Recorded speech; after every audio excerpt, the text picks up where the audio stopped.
ৰাজ্যৰ লাখ লাখ হিতাধিকাৰীসকলৰ বাবে বৰ্তমান সময়ত আহিছে এক ভাল খবৰ। শীঘ্ৰেই ৰাজ্যৰ লাখ লাখ লোকৰ বেংকৰ একাউণ্টত সোমাব ধন।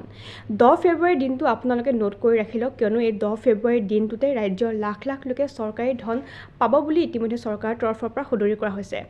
অৰুণোদয় আঁচনিৰ যিসকল হিতাধিকাৰী আছে, অৰ্থাৎ অৰুণোদয় আঁচনিৰ বাবে যিসকল লোকে আবেদন কৰিছে, সেই লাখ লাখ মহিলাৰ বেংকৰ একাউণ্টতো 1250 টকাকৈ সোমাব বুলি ইতিমধ্যে চৰকাৰৰ তৰফৰ পৰা সদৰি কৰা হৈছে। ইয়াৰ উপৰিও যিসকল দিব্যাংগ আঁচনিৰ হিতাধিকাৰী আছে, সেই দিব্যাংগ আঁচনিৰ হিতাধিকাৰীসকলেও 10 ফেব্ৰুৱাৰীৰ দিনটোতে তেওঁলোকে চৰকাৰী ধনসমূহ লাভ কৰিব। ইয়াৰ উপৰিও বৃদ্ধ পেঞ্চনৰ যিসকল হিতাধিকাৰী আছে, সেই বৃদ্ধ পেঞ্চনৰ হিতাধিকাৰীসকলেও উক্ত দিনটোতে অৰ্থাৎ 10 ফেব্ৰুৱাৰীৰ দিনটোতে তেওঁলোকে এই চৰকাৰী ধনসমূহ লাভ কৰিব বুলি ইতিমধ্যে তথ্য সদৰি কৰা হৈছে।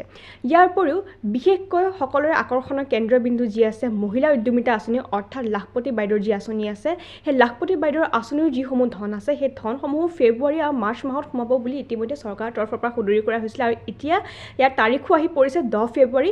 এই 10 ফেব্ৰুৱাৰীৰ দিনটোতে মহিলা উদ্যমিতা আঁচনিৰ বাবে যিসকল লোকে আবেদন কৰিছে, অৰ্থাৎ যিসকল মহিলাই আবেদন কৰিছে, তেওঁলোকৰ বেংকৰ একাউণ্টতো 10,000 টকাকৈ সোমাব বুলি ইতিমধ্যে চৰকাৰৰ তৰফৰ পৰা সদৰি কৰা হৈছে।